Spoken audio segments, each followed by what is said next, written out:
2025 সালের জুলাই নতুন অর্থ বছরের শুরুতেই দেশের রাজনৈতিক আঙিনায় নেমে আসে অভূতপূর্ব এক দৃশ্যপট।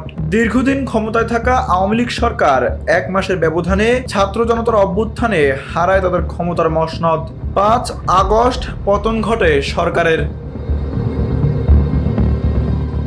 রাজধানী থেকে গ্রাম সর্বত্র এক কণ্ঠে ধ্বনিত হয়েছিল পরিবর্তন চাই। এই নাটকীয় পরিবর্তন শুধু রাজনীতি নয়, অর্থনীতির চালচিত্রেও ফেলেছে গভীর প্রভাব।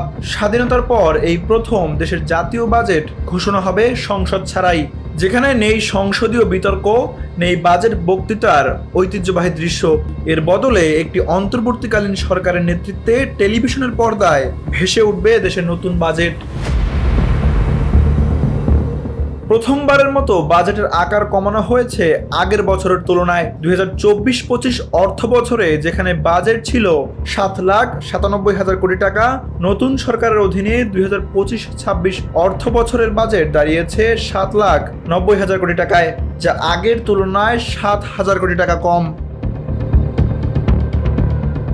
মূল উদ্দেশ্য বাধাহীনভাবে মূল্যস্ফীতি নিয়ন্ত্রণ এবং সামষ্টিক অর্থনীতিকে স্থিতিশীল করা। তবে এই সংকোচনের ভেতরেও রাখার চেষ্টা হয়েছে জনগণের পাশে দাঁড়ানোর বার্তা। এবারের বাজেটে সামাজিক নিরাপত্তা খাতে কিছু কর্মসূচিতে ভাতার পরিমাণ ও উপকারভোগীর সংখ্যা বাড়ানোর উদ্যোগ নেওয়া হয়েছে। পাশাপাশি গ্রামীণ পর্যায়ে কর্মসংস্থান তৈরির লক্ষ্যে রাস্তাঘাট নির্মাণ, সংস্কার সহ অবকাঠামো খাতে বরাদ্দ রাখা হয়েছে।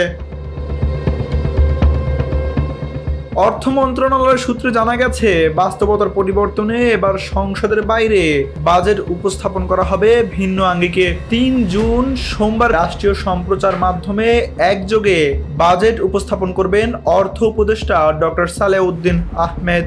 এবারের বাজেটে মোট আয় ধরা হয়েছে 5,64,000 কোটি টাকা। এর মধ্যে জাতীয় রাজস্ব বোর্ড এনবিআর থেকে আসবে 4,99,000 কোটি টাকা।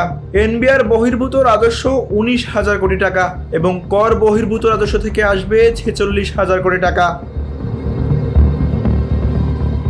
বাজেটের অনুন্নয়ন ব্যয় ধরা হয়েছে 4,86,900 কোটি টাকা, আর বার্ষিক উন্নয়ন কর্মসূচি এডিপির আকার ধরা হয়েছে 2,30,000 কোটি টাকা।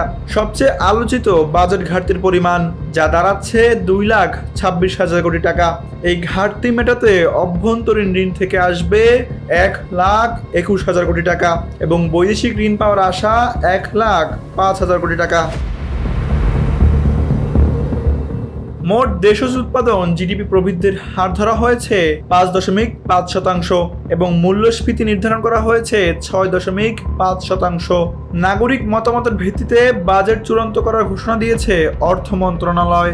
23 জুনের পর উপদেষ্টা পরিষদের বৈঠকে অনুমোদনের পর রাষ্ট্রপতির অধ্যাদেশের মাধ্যমে বাজেট কার্যকর হবে 1 জুলাই থেকে।